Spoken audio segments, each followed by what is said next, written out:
Hola, soy Ignacio. El día de hoy, por parte de la materia clínica quirúrgica, impartida por el docente Guillermo Osvaldo Ramos Gallardo, abordaremos el tema de cáncer de tiroides, que tiene como objetivo concientizar, abordar, evaluar y obviamente prevenir lo que es este tipo de neoplasia en esta glándula. Para comenzar, la glándula tiroides vamos a ubicarnos que se encuentra situada por delante del eje laringotraqueal a la altura de la quinta vértebra cervical y la primera vértebra torácica. Aquí las dimensiones van a variar con la edad de una persona a otra y tiene un peso aproximado de 20 a 25 gramos, además de que va a ser mayor en mujeres, especialmente durante la menstruación y el embarazo. Este cuenta con dos lóbulos, que es el derecho y el izquierdo, los cuales están unidos por una porción angosta denominada istmo. Pues este istmo va a ser una ubicación al momento de que nosotros realicemos una intervención quirúrgica en esta área. Aquí esta glándula pues se va a encargar de producir hormonas que van a ayudar al metabolismo, a la frecuencia cardíaca, a la presión arterial y la temperatura corporal principalmente.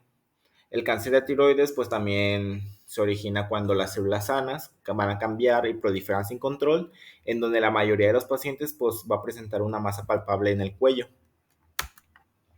Aquí en la composición fisiológica y anatómica de la tiroides tenemos que contiene dos tipos de células principalmente. Las foliculares, que van a utilizar el yodo de la sangre para poder producir la hormona tiroidea que ayuda a regular el metabolismo basal del cuerpo. Las células C, que también son llamadas parafoliculares, que estas producen calcitonina y que es una hormona que ayuda a controlar el uso del calcio en el cuerpo, por lo cual al momento de nosotros abordar a tener un abordaje diagnóstico, un desequilibrio electrolítico en el caso del calcio, puede darnos orientación hacia una neoplasia de tiroides. También tenemos otras células menos comunes en las que incluyen las células del sistema inmunitario, las células de soporte, en la que cada tipo de célula pues, va a generar diferentes tipos de cáncer y pues estas diferencias nos van a ayudar para diferir en el grado de potencial pronóstico para el paciente y el tipo de tratamiento que vamos a necesitar para abordar cada uno de las neoplasias. Los principales tipos de cáncer de tiroides va a ser el cáncer de tiroides diferenciado, el cáncer medular de tiroides y el cáncer de tiroides anaplásico. Entre los cánceres de tiroides diferenciados, pues vamos a encontrar el papilar, el cáncer folicular y el cáncer de células de Hurtle. Obviamente, vamos a tener factores de riesgo que nos predisponen hacia una potencialización de nosotros padecer una neoplasia similar en la que los factores de riesgo principales tenemos el sexo y la edad, que a las mujeres se les diagnostica en relación 2:1 de aparición de este tipo de neoplasia, que puede ocurrir a cualquier edad, pero aproximadamente existe una incidencia mayor entre los 20 a 55 años. También es importante los factores hereditarios y los factores genéticos. Un antecedente de carcinoma de tiroides medular familiar, una poliposis adenomatosa familiar o un carcinoma familiar de tiroides no medular, van a ser aquellos que van a predisponer un factor riesgo para el individuo. Entre los factores genéticos, pues un oncogen red que sea normal puede causar cáncer medular de tiroides, pero no todas las personas con esta alteración de dicho oncogen van a alterar obligatoriamente para el desarrollo de un cáncer. Además de que también son importantes los antecedentes de sobrepeso u obesidad, este, y principalmente va a ser que los pacientes tengan una exposición a radiación, ya sea a radioterapia, por rayos X, radioterapia, exposición, tratamiento con rayos X o yodo radioactivo, en la cual que genera una mayor predisposición. Bueno, aquí también hay un estudio que menciona que se demostró que las pacientes de cáncer de mama presentan un mayor riesgo de desarrollar cáncer de tiroides, particularmente los primeros 5 años después del diagnóstico.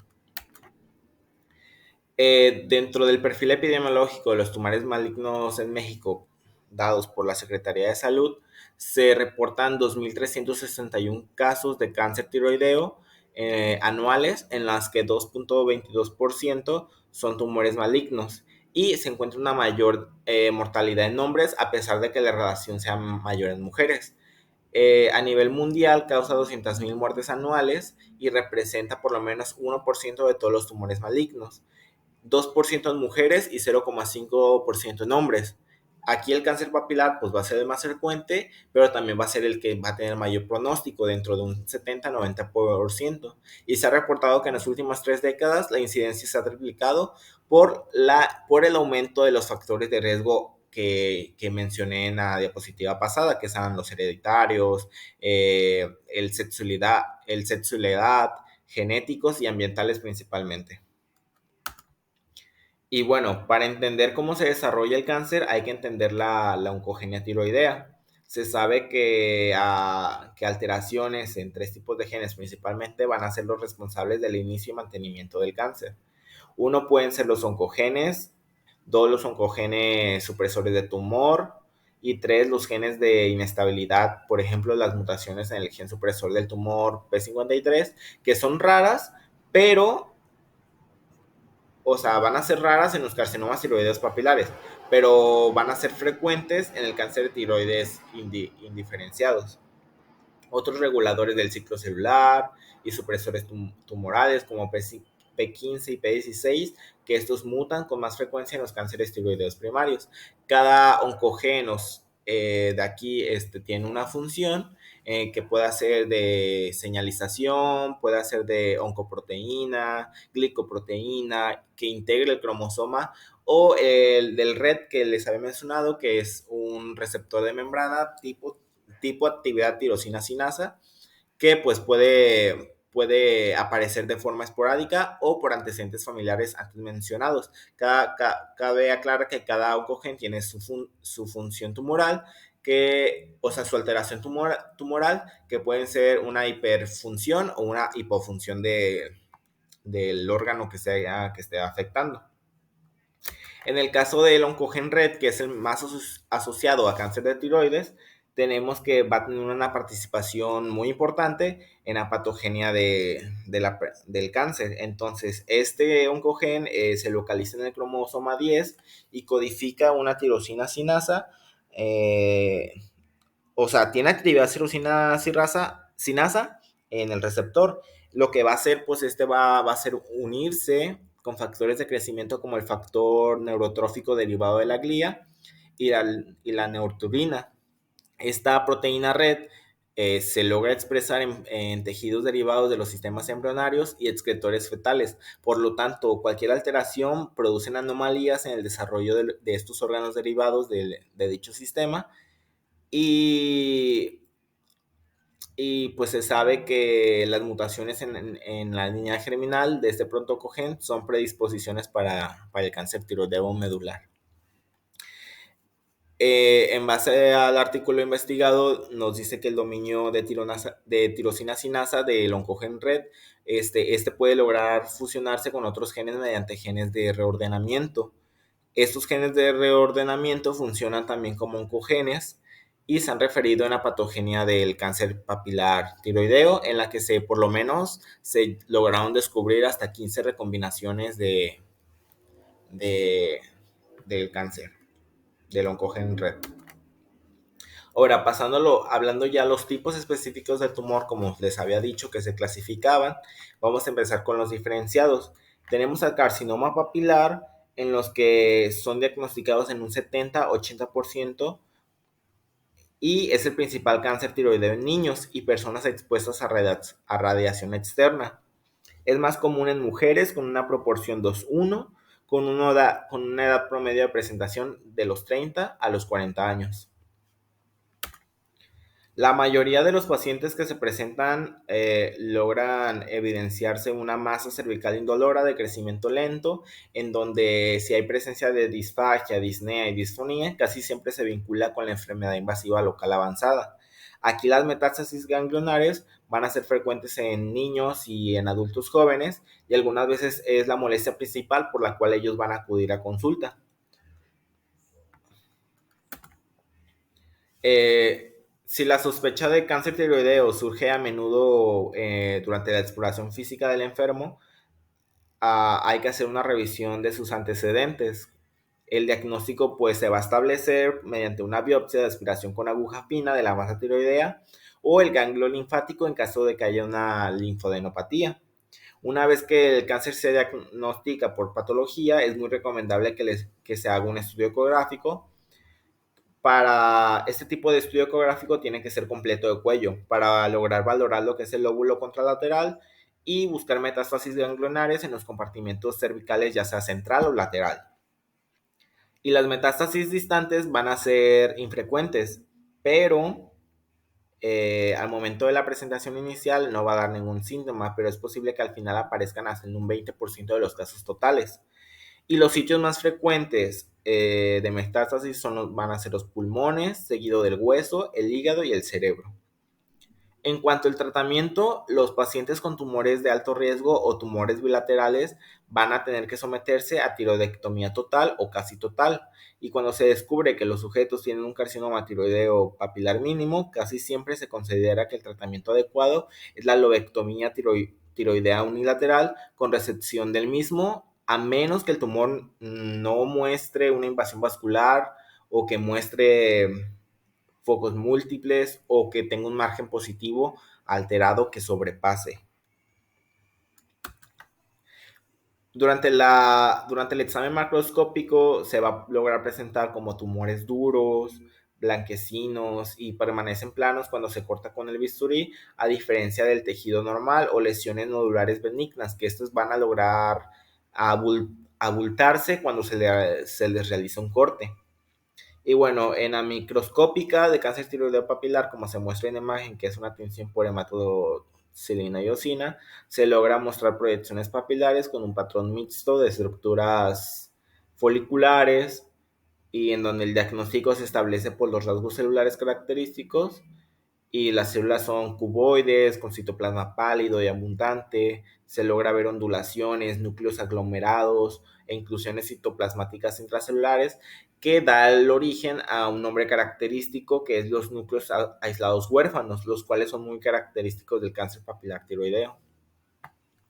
Pasando a lo que es el carcinoma folicular, estos logran representar el 10% de los cánceres tiroideos y ocurre más a menudo en áreas con deficiencias de yodo, como se muestra que son áreas centrales de los continentes de Asia, África y América Latina, principalmente Sudamérica, donde menos del 1% van a presentar signos y síntomas. Aquí hay una proporción 3:1 de mujeres a hombres con una edad promedio de presentación hasta de 50 años. Al momento de estar con un paciente podemos ver que se presenta como nódulos tiroideos solitarios con antecedente de aumento de tamaño rápido y el bocio de larga evolución, en donde menos del 1% pues van a presentar signos y síntomas de una tirotoxicosis y no es frecuente que haya dolor, salvo a que se produzca como una hemorragia hacia un ganglio y pues se presente una hipersensibilidad. Es difícil pues lograr diagnosticar mediante biopsia por aspiración de aguja fina debido a que las diferencias entre las neoplasias foliculares benignas y malignas se logran basar en gran parte por los datos invasivos a vasos, a nervios o estructuras adyacentes. Sin embargo, pues se ha desarrollado técnicas diagnósticas que logran enfocar el análisis de pérdida de la heterogeneidad, que va a comparar el ADN de tejido normal con el tumoral en cromosomas específicos en busca de una copia de un par genético. Aquí en varones de mayor edad se va a incrementar la posibilidad de que los tumores que son mayores a 4 centímetros sean malignos. Macroscópicamente, este tipo de tumor se va a observar como una lesión solitaria, van a estar rodeadas por una cápsula y en el examen histológico se observan folículos, pero es posible que la luz que se mire de esos folículos carezcan de coloide. Y aquí los patrones estructurales van a depender del grado de diferenciación del tumor y la la malignidad de, que se va a definir por medio de que si hay una invasión vascular o no, o también una invasión capsular. Durante el tratamiento, los sujetos con diagnóstico de lesión folicular, ya sea mediante una biopsia por aspiración con aguja fina, estos pues, van a tener que someterse a una lobectomía tiroidea, por lo que lo menos un 85% de estos individuos tengan un adenoma. Estos adenomas pues van a ser obviamente benignos, ¿no? Algunos cirujanos van a recomendar que se haga una tiroidectomía normal en pacientes con lesiones foliculares que midan mayor a 4 centímetros, debido a que, como le había mencionado, hay un mayor pronóstico de que sea una malignidad mayor y que provoque una metástasis, por lo que hay un riesgo elevado de hasta un 50%. Cuando ya hay un diagnóstico de carcinoma invasivo franco o carcinoma folicular con invasión vascular, se tiene que ameritar que se complete la tiroidectomía total, sobre todo por usar el yodo radioactivo con el fin de poder detectar y eliminar la metástasis. Obviamente van a existir factores predictivos de mal pronóstico a largo plazo que van a incluir una edad mayor a 50 años, un tumor mayor a 4 centímetros, una invasión vascular marcada y metástasis distantes al momento del diagnóstico. En cuanto al carcinoma de células de Hutle, se presenta en un 3% de todos los tumores tiroideos malignos.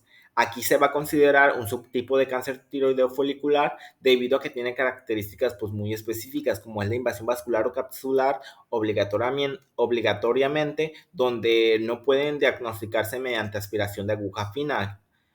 Va a estar contraindicado debido a que con mayor frecuencia van a ser multifocales y bilaterales y no suele captar el yodo radiactivo, por lo cual siempre hay que hacer una administración de yodo radiactivo para ver cómo evalúa, cómo progresa. Durante el tratamiento, pues tenemos que cuando es invasivo este cáncer, se tiene que realizar una tiroidectomía total. Sin embargo, también cuando hay ganglios cervicales laterales palpables con hipersensibilidad, se debe realizar sí o sí una extirpación mutua y una disección radical modificada de cuello con el fin de evitar metástasis. Obviamente, el tratamiento postoperatorio del cáncer de los cánceres de tiroides diferenciados van a incluir tres mecanismos principalmente, en los que uno va a ser la detección con yodo radiactivo, ¿no? Para de descartar células de Hutle, el cual va a ser más sensible que la radiografía de tórax o una tomografía para poder detectar metástasis.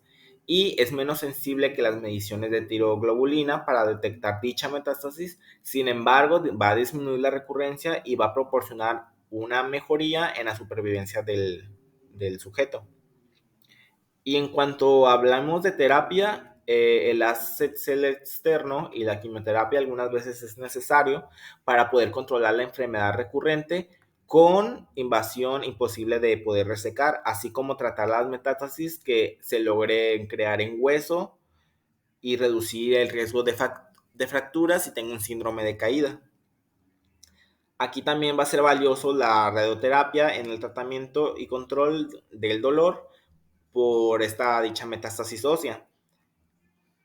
Cuando la recaptación de yodo es mínima y nula, pues va a estar indicada. Los fármacos más utilizados en la quimioterapia son la doxorubicina, que va a actuar como un sensibilizador hacia la radiación y se debe de considerar en pacientes que se someten a radiación con láser externo. Otro tratamiento va a ser la hormona tiroidea, que esta va a lograr actuar que no solo como sustituto, sino que va a poder suprimir lo que es la TSH y reducir el estímulo de cualquier célula cancerosa que sea residual. En cuanto al carcinoma medular, este representa cerca del 5% de los tumores tiroideos malignos que van a originar, a diferencia de las células anteriores, de la célula C, y se desarrolla en una región lateral superior de los lóbulos tiroideos. La proporción entre mujeres y hombres es de 1 a 5 y la edad de presentación es de 50 hasta los 60 años de edad. Aquí cerca del 25% se va a desarrollar como parte de varios síndromes hereditarios, como lo es el cáncer tiroideo familiar, el Mendoza y el Mendoz E, los cuales pues estos síndromes son los síndromes característicos de este carcinoma. Aquí es importante saber que todas estas variantes se caracterizan por manifestaciones clínicas particulares. Los tumores tiroideos medulares no solo van a afectar simplemente la secreción de calcitonina y antígeno carcinoma embrionario, sino también van a tener otra secreción de péptidos como son las histaminasas, las prostaglandinas E2 y una serotonina, por lo cual puede tener extra manifestaciones sistémicas. Aquí este tipo de cáncer se presenta como una masa cervical que algunas veces se acompaña de una linfadenopatía cervical palpable dentro de un 15 o un 20%. El dolor focalizado o localizado va a ser frecuente en personas con invasión local. También pues va a tener presentación de disfagia, disnea y disfonía. Aquí las metástasis hematógenas distantes más frecuentes van a ser el hígado, el pulmón y los huesos. Los pacientes con afectación metastásica extensa van a sufrir también diarrea, la cual puede deberse a un aumento de la motilidad intestinal y alteración del flujo intestinal de agua y electrolitos, en donde cerca del 2 al 4% de los pacientes desarrollan síndrome de Cushing a causa de la producción ectópica de la hormona adrenocorticotropina. Adrenocortic, adenocorticotropa. Para nosotros poder diagnosticar se va a llevar a cabo a través pues, del interrogatorio y la exploración física, ¿no? En el interrogatorio de una historia familiar de cáncer medular de tiroides y la exploración física para la palpación de que no haya una retracción de la tiroides. También vamos a observar las concentraciones altas de calcitonina sérica o de antígeno carcinoma embrionario, y un estudio citológico nos va a ayudar que sea de la masa tiroidea por medio de la aspiración de aguja fina, porque va a ser importante poner énfasis en los antecedentes heredofamiliares si es que son positivos, porque casi el 25% de los sujetos que afirman tienen la forma familiar de la enfermedad sí o sí. Normalmente se presenta de manera unilateral en un 80% de los pacientes con la enfermedad esporádica. Sin embargo, pues también aquellos pacientes que tienen una historia familiar se presenta de manera multicéntrica. En el estudio macroscópico, los tumores se van a componer de células neoplásicas que van a estar infiltradas, separadas por colágena y amiloide, y pues va a haber una heterogenicidad y las células pueden ser fusiformes. Además de que la presencia del amiloide nos puede dar un dato diagnóstico del cáncer medular. También la prueba de inmunohistoquímica se usa más a menudo como un marcador tumoral diagnóstico. En cuanto al tratamiento, si se descubre que los individuos tienen feocromocitoma, porque es muy probable de que se presente debido a esta alteración oncogénica, debe de tener un tratamiento primero, tiene que operarse primero. Estos tumores pues suelen ser bilaterales, por lo tanto la tiroidectomía total es el tratamiento de elección sí o sí. Entonces, esto por la evolución que es más agresiva y porque el tratamiento con yodo radioactivo no va a ejercer una eficacia, no se va a modular. En personas con ganglios cervicales palpables o un compromiso de los ganglios cervicales centrales, se va a tener que recomendar la disección radical del cuello modificado.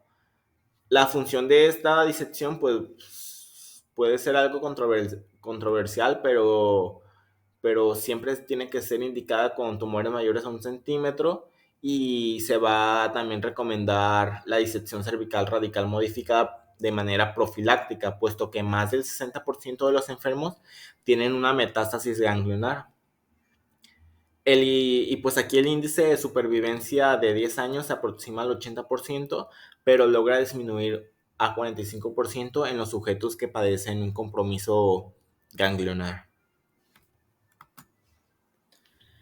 Mediante el tratamiento tenemos que la radioterapia con haz externo se va a recomendar en pacientes con tumores residuales o recurrentes que sean imposibles de extirpar.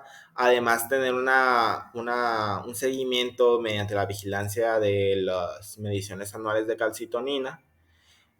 Y como había dicho, pues logran tener un pronóstico malo en sujetos que tengan que patología reporte metástasis ganglionar.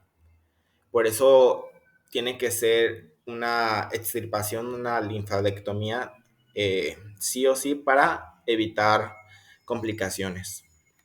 Dentro pues de este tema sería todo. Muchas gracias por su atención